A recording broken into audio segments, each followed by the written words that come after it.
The new bounty pack for Borderlands 4 Legend of the Stone Demon is very good. If you take nothing else away from this video, let it be that. But we have a lot of problems with Borderlands 4 still yet, and some of those problems were made worse by Gearbox's introduction of Pearlescent Rarity loot. Don't get me wrong, I've been clamoring for an ultra rare rarity to be added back into the series. It's been 12 years after all. Even going back on the pre-sequel, I asked for Pearlescents to be added there, and again on Borderlands 3 and then Wonderlands. Legendary loot is great and it should be something to strive for, but pearls should be an end game rarity, something to chase once you've beaten the game and you're grinding the end game. But instead, you can get a Pearlescent at level 10 in normal mode on Borderlands 4 on a brand new fresh character within a couple of hours of starting your game. And you can see that right here in this clip from LilGasMask. Good.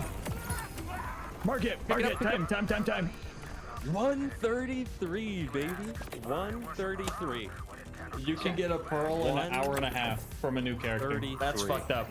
There's a link to his channel down in the description below. But long story short, the first pearl in the new bounty pack is a guaranteed drop. 100% chance to drop if you complete the Ordinite mission in the time limit and defeat the named Ordinite boss at the end of it. Now, Gearbox has said that this was by design, a way to introduce players to the rarity, but to me, this makes so little sense as to just be comically bad. Pearls are supposed to be rare end-game loot. Instead, Gearbox has made them available at level 10, and at least for the hand cannon, a 100% guaranteed drop. This fails both aspects of what a pearl should be, and I think Gearbox would be very wise to remove that guaranteed drop. Speaking of drop rates, a while back Gearbox introduced a system where dedicated boss drops get an increased drop chance scaling with your ultimate level. For example, the bod is a 9% dedicated drop for max mall. They actually increased that drop chance from its original 3%, but at ultimate 6 it's now a 21% drop chance. So the higher you go up in ultimate, the higher your chance of getting this drop. Most people are very happy with this change. It rewards you for increasing difficulty while still being attainable for Joe Average who works 60 hours a week. However, what you might not know is that they kept some items at a 3% drop chance in normal mode. Now this would make some interesting and fun farms if the 3% items were the best of the best items, but instead it's things like the potato thrower and the recursive grenade. If it was something like the Sham from Borderlands 2, that makes sense. It's a very good shield, very strong, and even if you get a bad absorb rate on the Sham, it's still a very good one. But then you also had the chase of trying to get the 94% version, which was stupid rare. So if you were trying to do something like that, Gearbox, I could see it. But the potato thrower? What? Now, I had proposed to Gearbox, and I got shot down very dismissively, that all dedicated legendary boss drops should just be an 8% drop chance across the board. The potato thrower, the recursive grenade, the botched shotgun, everything should just be an 8% drop chance, and that's still 92% of the time your farm yields nothing. You know what I mean? But even still, with 92% of the time your farm yielding nothing, you could still be rewarded for your persistence and your grinding. That is a staple of this franchise. I think part of the problem is that every boss pool has 3 items in it, and I don't know why we are still with this system of, you know, I want to go farm the bod from Axe Mall, but instead I'm going to get a bunch of buzz axes and a bunch of kill springs. I want the bod. Somehow we have this giant open world map, and you're telling me that we can't have like drops put on some guy over here in the corner, some person over here in this corner, some other enemies added elsewhere, and have those things drop stuff? There's like 5 named enemies in this game that have nothing. There's Tsunami, Cratchman, Erector Ed, there's the Shrek Easter egg and the donkey Easter egg. Neither of them have a drop. So what are we doing? What are we doing here? Why are we still cramming 3 items in every boss's loot pool? So instead of doing a flat 8% per item, which is,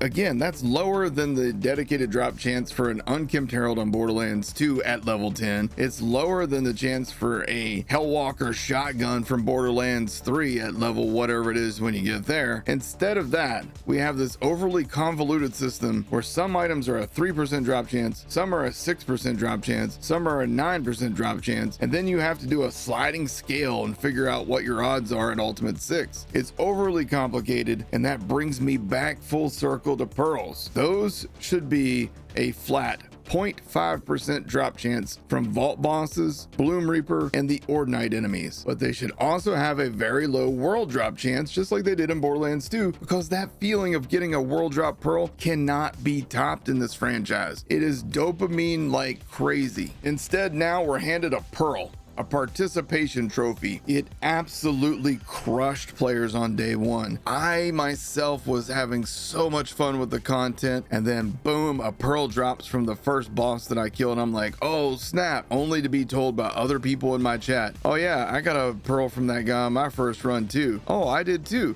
Me too. And suddenly we realized there was a problem. We all went from the elation of finding a pearl to the depression of realizing that literally everybody else that completed the Ordinite processor in that first mission was just given one for free. Speaking of the Ordinite processors, they added new sites across the maps, one in Fade Fields, one in Arcadia, and one in Terminus Range, where you can fight waves of enemies, including named Ordinite enemies, for a chance at pearls. Now this on paper sounds solid. A wave-based activity to test your build, give you a chance at pearls, a low chance at that, but instead what we got was a wave-based activity where we have to find canisters from dead bodies and throw them into this thing to attract the bosses to fight. Why? Literally, they could have just added spots on the map to add in slaughter maps like a slaughter shaft, creature slaughter dome, etc. Waves and rounds of enemies, bosses with each round, a 0.5% chance at a pearl from each boss. Boom, you're done. That's easy. It's a slam dunk. And then there's level 49 pearls. How does this keep happening at launch of every new game? The problem here is twofold. First, enemies should always scale to your level just like they did in Wonderlands, or just like in Borderlands 2 when you got to ultimate mode, with the only exception being bosses and named enemies that they want to be more challenging. Now, the second problem here is that loot should never, ever be below max level once you've hit max level. In Borderlands 2, this was a problem. This was 12 years ago. Borderlands 3 at launch, this was a problem, but they fixed that within, I think it was like the first 3 to 4 months. Even in Borderlands 2, they had this formula figured out because Bunker never dropped things under-leveled ever. That one boss fight never dropped under-leveled gear. Why did they not look at that code and say, oh shit, let's fix all that for everybody else when they introduced the Commander Lilith DLC? Couldn't tell you. But you should never, ever, ever see items that are below max level once you hit max level, especially something that's supposed to be as rare as pearls. And then finally, there's the quantity of pearls. They teased that pearls were coming to Borderlands 4 over 6 months ago. You're telling me that in a half of a year's time, they came up with 3 of them? On Borderlands 2, we got 8 in the first drop and another 4 later on. Now, Gearbox has said that more are coming with every piece of content going forward, both free and paid content, but in a looter shooter, the chase is the loot and the thrill of overcoming challenges. What we got doesn't scratch either itch. I watched my buddy Jolts Dude rerun the first part of the new bounty pack mission on repeat, and he got all 3 pearls from the waves of Ordinite bosses in just a few hours. Pearls are something that should have taken the community days to find, and there should have been more than 3. Now, I know that there will be people who disagree and say things like, I have a job, I don't have time for a 0.5% drop item. I get it, but that's no reason to make it common.